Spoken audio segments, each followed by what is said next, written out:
Well, hello there. Welcome to the clubhouse. My name is Alice. Thanks so much for joining us today. Now that you're all experts in wood burning, I want to show you some super special finishing techniques. Making ornaments in the clubhouse is one of my favorite 5-in-1 holiday traditions. We do this every December, and it just doesn't feel like the holiday season without the smell of the wood burning tools in the clubhouse. Reminds me of s'mores.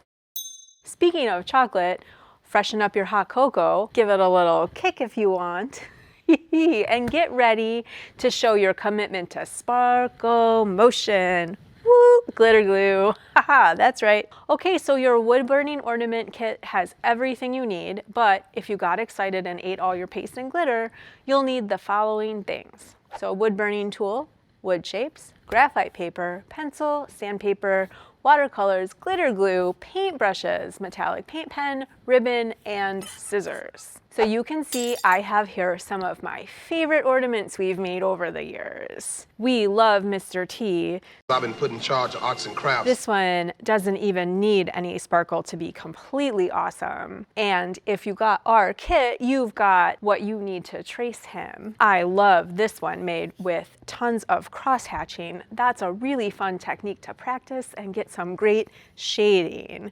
Now, if we're looking for things that are a little bit easier, we've got this cool wreath, and you might recognize that shape is one of the tips that comes with your wood burning tool. How cool is that? I also love to use both of the pens to make snowy scenes. Polka dots in the background of all kinds of things make them feel more Christmassy. All right, so on to the wood burning. I'm gonna quick decorate a few myself with my wood burning tool.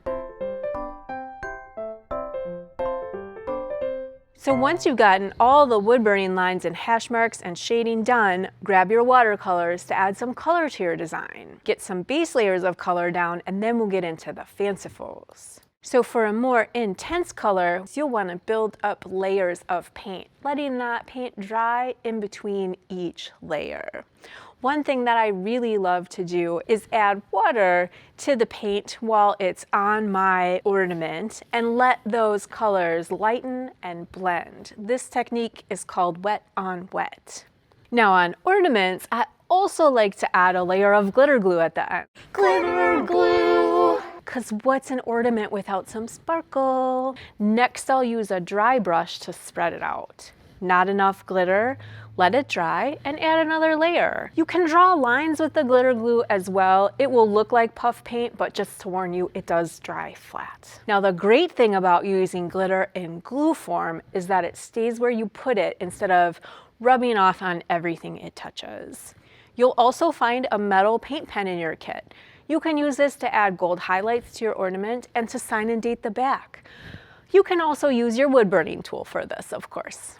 Now, once your ornament is dry, cut a length of ribbon to thread through the holes. If you have trouble with that, here's a little trick with tape. So we're gonna put the tape on the end of the ribbon, cut it on an angle, and now it threads nicely like you've made a little tape needle. And ta-da, you're finished. What? So beautiful. Now, since we can't do this all together, tag us on the social media so we can see the glittery magic. Happy crafting, y'all. Stay warm and wear your mask. We'll see you soon.